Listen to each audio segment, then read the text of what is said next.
നമ്മൾ നോക്കാൻ പോകുന്നത് ഒരു ഷൂട്ട് ഡേ ഇൻ മൈ ലൈഫാണ് കേട്ടോ. ഡേ ഇൻ മൈ ലൈഫ് അല്ല, ഡേ ഇൻ അവർ ലൈഫാണ്. അപ്പോൾ ഇന്നത്തെ ഷൂട്ട് വന്നിട്ടുള്ളത് എടപ്പള്ളിയിലാണ് കേട്ടോ. നമ്മൾ വീട്ടിൽ നിന്ന് ഒരു 8 മണിക്ക് ഇറങ്ങി 10:30 ആയപ്പോൾ അവിടെ എത്തി. നമ്മൾ നല്ല ബ്രേക്ക്ഫാസ്റ്റ് ഒക്കെ കഴിച്ച് നല്ല നെയ് റോസ്റ്റ് ഒക്കെ കഴിച്ചിട്ട് നമ്മൾ നേരെ ഇൻസ്റ്റിറ്റ്യൂഷനിലേക്ക് വന്നത്. ഒരു ജർമ്മൻ സ്കൂളാണ്. അപ്പോൾ വന്നപ്പോൾ തന്നെ നമ്മൾ നമ്മുടെ സീൻസ് ഷടപടേന്ന് എടുക്കുവാണ്.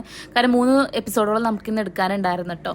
പിന്നെ എല്ലാവരും അത്യാവശ്യം പെട്ടെന്ന് തന്നെ സീൻസ്. പിന്നെ നിഖിൽ അവിടുത്തെ ബോർഡിൽ നമ്മുടെ എല്ലാവരുടെ പേര് ഇങ്ങനെ കണക്ട് ചെയ്ത് എഴുതിക്കൊണ്ടിരിക്കുകയായിരുന്നു. അപ്പോൾ ഇതാട്ടോ റോസിസ് ജർമ്മൻ സ്കൂൾ എന്നാണ് ആ ഇൻസ്റ്റിറ്റ്യൂഷൻ്റെ പേര്.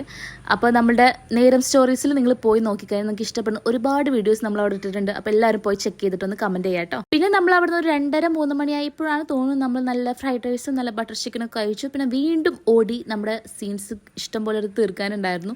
അപ്പോൾ നമുക്കൊരു ഹാലോവീൻ തീം സംഭവം ഉണ്ടായിരുന്നു. അപ്പോൾ അതിന് വേണ്ടിയിട്ട് അജുവിനെ റെഡി ആയിക്കൊണ്ടിരിക്കുകയാണ് ഞങ്ങൾ. സോഫ്റ്റ് ലവിലെ ദുൽഖറിന്റെ മേക്കപ്പാണ് ഉദ്ദേശിച്ചത്. അത് അങ്ങനെ തന്നെ ആയോ എന്ന് പറയട്ടോ. അവനക്ക് ജാക്കറ്റൊക്കെ ഉണ്ടായിരുന്നു. അത് ഇട്ടിട്ടുള്ളത് നിങ്ങൾക്ക് ഇനി വരുന്ന വീഡിയോസിലൊക്കെ കാണാൻ പറ്റിട്ടോ. അപ്പോൾ അവിടുത്തെ സ്റ്റുഡൻസ് ഒക്കെ ഭയങ്കര കോപ്പറേറ്റീവ് ആയിരുന്നു. അപ്പോൾ അവരായിട്ട് കുറച്ച് വീഡിയോസ് എടുക്കാനുണ്ടായിരുന്നു. അതൊക്കെ എടുത്തതിന് ശേഷം നമ്മൾ നമ്മുടെ ഷൂട്ടൊക്കെ ഇങ്ങനെ കഴിഞ്ഞ് കൊണ്ടിരിക്കുകയാണ്. പിന്നെ 8 മണിയായപ്പോൾ നമ്മൾ അവിടുത്തെ ഷൂട്ടൊക്കെ കഴിഞ്ഞ് നമ്മൾ നേരെ ഇനി എയർപോർട്ടിൽ നമുക്കൊരു ഷൂട്ട് ഉണ്ടായിരുന്നു. നമ്മൾ അവിടെ പോയിട്ട് അവിടുത്തെ സീൻസൊക്കെ കഴിഞ്ഞതിന് ശേഷം നമ്മൾ മക്കാനി വന്നിട്ട് നല്ല മന്തിയൊക്കെ കഴിച്ച് നമ്മൾ തിരിച്ചിനി നേരെ വീട്ടിലേക്ക് പോവുകയാണ്. അപ്പോൾ അത്രേ ഉള്ളൂ. ടാറ്റാ.